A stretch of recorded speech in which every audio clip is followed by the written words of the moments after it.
Everyone, कैसे हो। मैं हूँ संगीता और आप सभी का मेरे चैनल में फिर से स्वागत है। तो कैसे हो सब लोग। तो सब लोग ठीक होंगे, स्वस्थ होंगे और मैं भी ठीक हूँ, थोड़ा पहले से ठीक है। कल गई थी मैं डॉक्टर के पास, तो अल्ट्रासाउंड करवाया मैंने। तो मैं सुबह ही चली गई थी, मतलब कल का पूरा दिन हॉस्पिटल में ही गया है। हम सुबह 9 बजे गए, लेकिन वहाँ इतनी भीड़ थी, इतनी बहुत ज़्यादा, मतलब तो भी कोई जानने वाले थे तो उनके वजह से थोड़ा नंबर आ गया था हमारा पहले, वरना तो 3 बजे से पहले हमारा नंबर नहीं था आने वाला। क्योंकि जब 9 बजे हम गए ना, तो मतलब पूरा हॉस्पिटल भर चुका था और हम भी इसलिए गए। मैंने कहा हम जल्दी जा रहे हैं 9 बजे, मैंने कहा फिर जल्दी नंबर आएगा। लेकिन बाप रे, पूरा भरा हुआ था भाई। तो फिर जानने वाले थे तो थोड़ा सा मतलब उनसे बात करके तो उन्होंने जल्दी नंबर मतलब लगवा दिया था हमारा। तो हम 12 बजे हम आए वहाँ से, फिर गए डॉक्टर के पास दिखाने। मतलब देहरादून से होंगे, उनको पता होगा, डॉक्टर शारदा अच्छे डॉक्टर है, पुराने डॉक्टर है वो, अच्छे डॉक्टर है।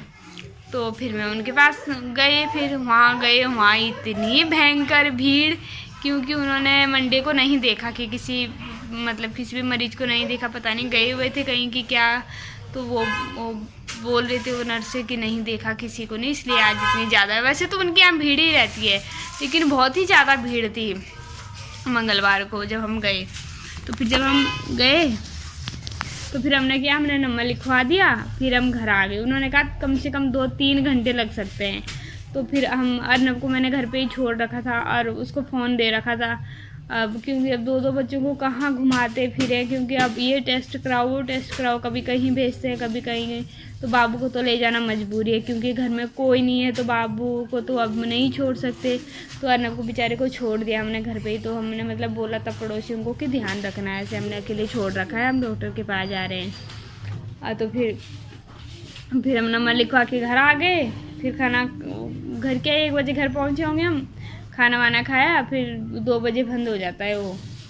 और फिर गए तो जब हम गए 2 बजे, तब इतनी भयंकर भीड़ थी वहाँ। लेकिन तब हमारा नंबर तुरंत आ गया था, क्योंकि हमने पहले लिखवा रखा था ना। तो उन्होंने कहा आपका नंबर तो चला गया था वैसे, लेकिन आप चले जाओ। तो उन्होंने हमें पहले भेज दिया था वहाँ।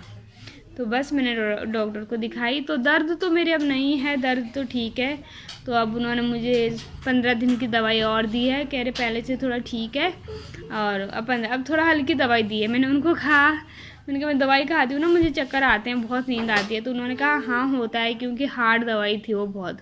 तो क्या मैं हल्की दवाई लिख रहा हूँ, तो आप मतलब 2 ही टाइम की दवाई सुबह शाम की, और 2 ही गोलियाँ, एक गोली खानी है और पीने की। इतनी गंदी दवाई, इतना टेस्ट इतना गंदा है उसका। अब बस यही दी, और वो तो ठीक है, लेकिन अब एक बीमारी और निकल गई। अल्ट्रासाउंड कराया ना, ये अल्ट्रासाउंड कराया कल, तो इसमें ये देखो, खाती हूँ मैं, आपको दिखेगा तो, दिख नहीं रहा शायद, ये यहाँ पे लिखा हुआ है 3.2 mm, दिख रहा 3.2 mm। अल्ट्रासाउंड में निकली पत्थरी लेफ्ट किडनी में। दर्द तो मेरी राइट साइड को होता है, और अल्ट्रासाउंड में लेफ्ट किडनी में मतलब पत्थरी है। छोटी होगी शायद, मुझे इतना पता नहीं होता है mm के बारे में, लेकिन उन्होंने कहा 3 mm की है और पत्थरी भी है।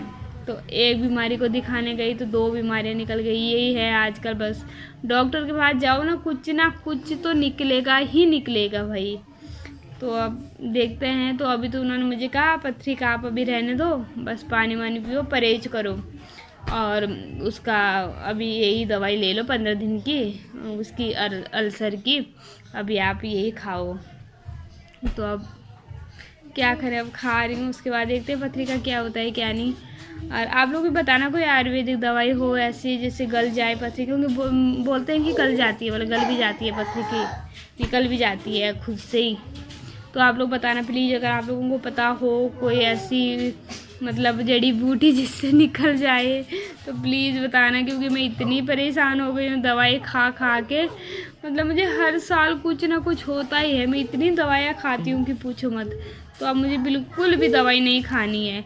मैंने इनको कहा मुझे अल्सर ठीक हो जाए, मैं पथरी की दवाई नहीं खाने वाली हूँ अब। तो प्लीज़ आप लोग बताना कोई हो आयुर्वेदिक दवाई हो जिसे मतलब गल जाए, निकल जाए, तो प्लीज़ बताना आप लोग।